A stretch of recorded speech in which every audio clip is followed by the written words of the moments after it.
So welcome back to channel. आज हम पढ़ेंगे मेनियर्स डिजीज के बारे में।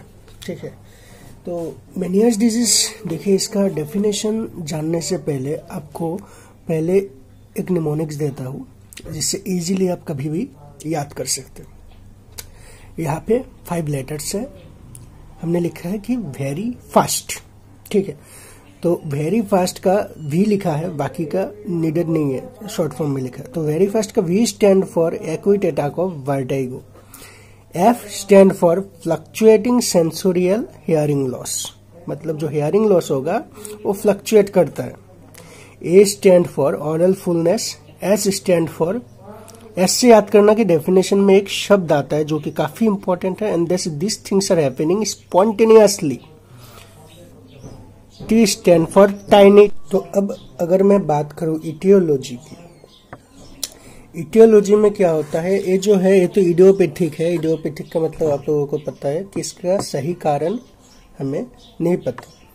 दूसरा एक रीजन है, जो इनर ईयर में एंडोलिम्फ होता है वो बढ़ जाता है।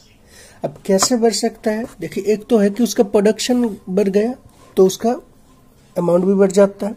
दूसरा है कि जितना एब्जॉर्ब होना चाहिए था उतना एब्जॉर्ब नहीं हो रहा है, तो इसमें मेल एब्जॉर्प्शन का एक प्रॉब्लम हो सकता है। तो ये था बेसिक इटियोलॉजी।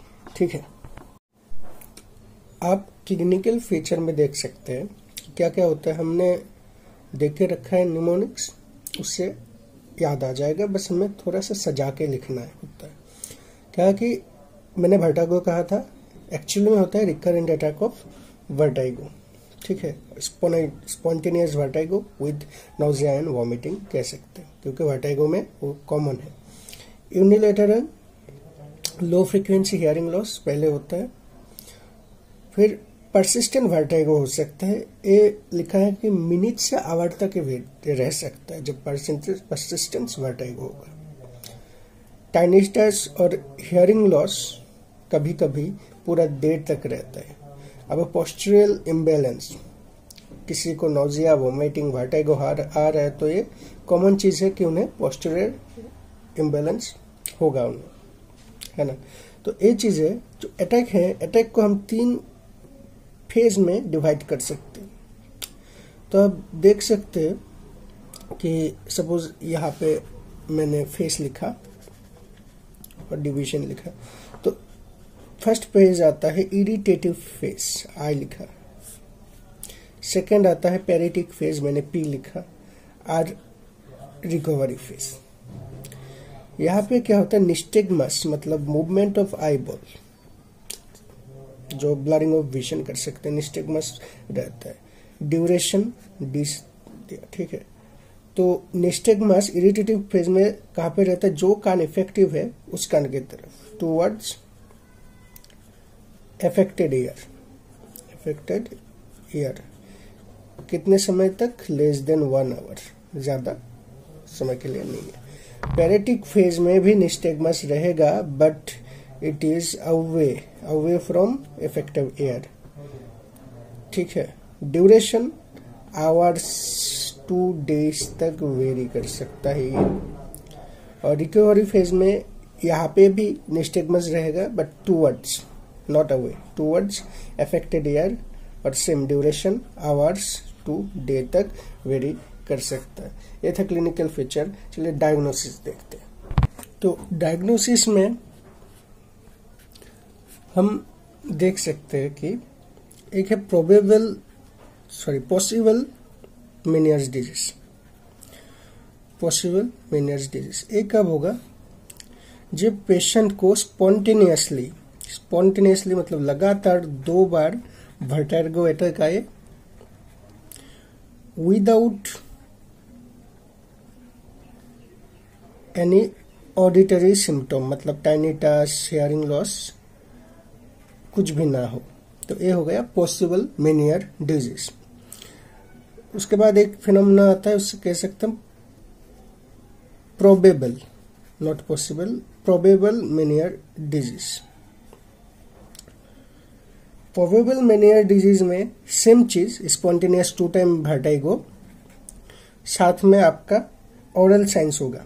ओरल साइंस क्या क्या था, हमने लिख के दिया था, क्लिनिकल फीचर में कि यूनिलैटरल हियरिंग लॉस है, टेनिटस है, फिर ओरल फुलनेस है। हम डेफिनेटिव या डेफिनिट मेनियर डिजीज कब कहेंगे? डेफिनिट मेनियर डिजीज कहेंगे जब स्पॉन्टेनियस वर्टिगो जब मोर देन 20 मिनट्स रह जाए और बाकी जो ओरल सिम्टम है वो सब शो करे, तो वो हो जाता है डेफिनिट मेनियर डिजीज। इसके अलावा हम इलेक्ट्रो कोक्लियोग्राफी कर सकते हैं डिटेक्ट करने के लिए, ठीक है, और एंडोलिम्फेटिक हाइड्रोप्स हम चेक कर सकते हैं हिस्टोलॉजिकली। हाँ, उसे अगर पॉजिटिव आ जाए तो उसे हम सर्टेन मेनियर डिजीज भी कहते हैं। तो ट्रीटमेंट में हम देख सकते हैं कि पहले मेडिकल ट्रीटमेंट किया जाता है दवा से या नॉर्मल कुछ कंजर्वेटिव मेथड यूज करके। अगर ठीक हो सके तो पहले हम वो ट्राई करते हैं, अगर ना हुआ तो हम बाद में सर्जिकल ट्रीटमेंट में जाते हैं। तो पहले तो एक्यूट जो वर्टिगो अटैक है उसे मैनेज किया जाता है सिम्टोमेटिकली या अकॉर्डिंगली मैनेज।